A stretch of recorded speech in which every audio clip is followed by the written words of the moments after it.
कार्तिक मास महात्म्य कथा। अध्याय 19। श्री विष्णु मम हृदय में। प्रेरणा करने वाले नाथ। लिखो महात्म कार्तिक, राखो सिर पर हाथ। राजा पृथु ने पूछा, है नारद जी, अब आप यह कहिए कि भगवान विष्णु ने वहां जाकर क्या किया तथा जलंधर की पत्नी का पतिव्रत किस प्रकार भ्रष्ट हुआ। नारद जी बोले, जलंधर के नगर में जाकर विष्णु जी ने उसकी पतिव्रता स्त्री वृंदा का पतिव्रत भंग करने का विचार किया। वे उसके नगर के उद्यान में जाकर ठहर गए और रात में उसको स्वप्न दिया। वह भगवान विष्णु की माया और विचित्र कार्य पद्धति थी और उसकी माया द्वारा जब वृंदा ने रात में वह स्वप्न देखा कि उसका पति नग्न होकर सिर पर तेल लगाए महिष पर चढ़ा है, वह काले रंग के फूलों की माला पहने हुए है तथा उसके चारों हिंसक जीव हैं। वह सिर मुड़ाए हुए अंधकार में दक्षिण दिशा की ओर जा रहा है। उसने नगर को अपने साथ समुद्र में डूबा हुआ इत्यादि बहुत से स्वप्न देखे। तत्काल ही वह स्वप्न का विचार करने लगी। इतने में उसने सूर्यदेव को उदय होते हुए देखा तो सूर्य में उसे एक छिद्र दिखाई दिया तथा वह कांतिहीन था। इसे उसने अनिष्ट जाना और वह भयभीत हो रोती हुई छज्जे, अटारी तथा भूमि कहीं भी शांति को प्राप्त न हुई। फिर अपनी दो सखियों के साथ उपवन में गई, वहां भी उसे शांति नहीं मिली।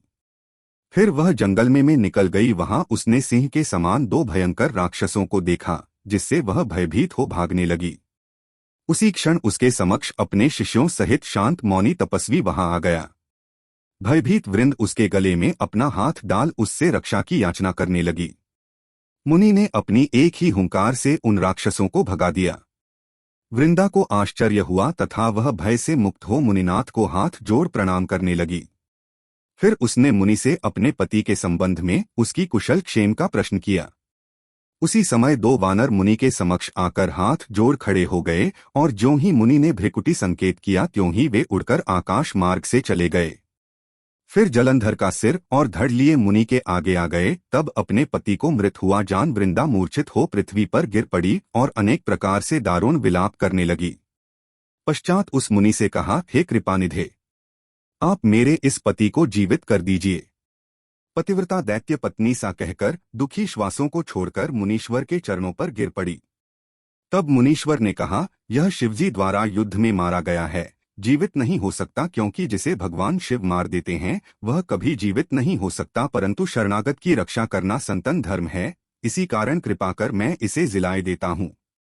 नारद जी ने आगे कहा, वह मुनि साक्षात विष्णु ही थे जिन्होंने यह सब माया फैला रखी थी। वह वृंदा के पति को जीवित करके अंतर्ध्यान हो गए। जलंधर ने उठकर वृंदा को आलिंगन किया और मुख चूमा। वृंदा भी पति को जीवित हुआ देख अत्यंत हर्षित हुई और अब तक हुई बातों को स्वप्न समझा।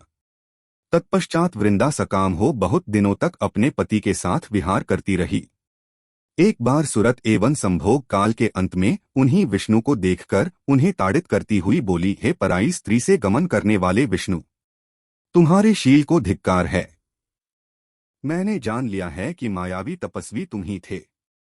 इस प्रकार कहकर कुपित पतिव्रता वृंदा ने अपने तेज को प्रकट करते हुए भगवान विष्णु को शाप दिया, तुमने माया से दो राक्षस मुझे दिखाए थे, वही दोनों राक्षस किसी समय तुम्हारी स्त्री ला हरण करेंगे।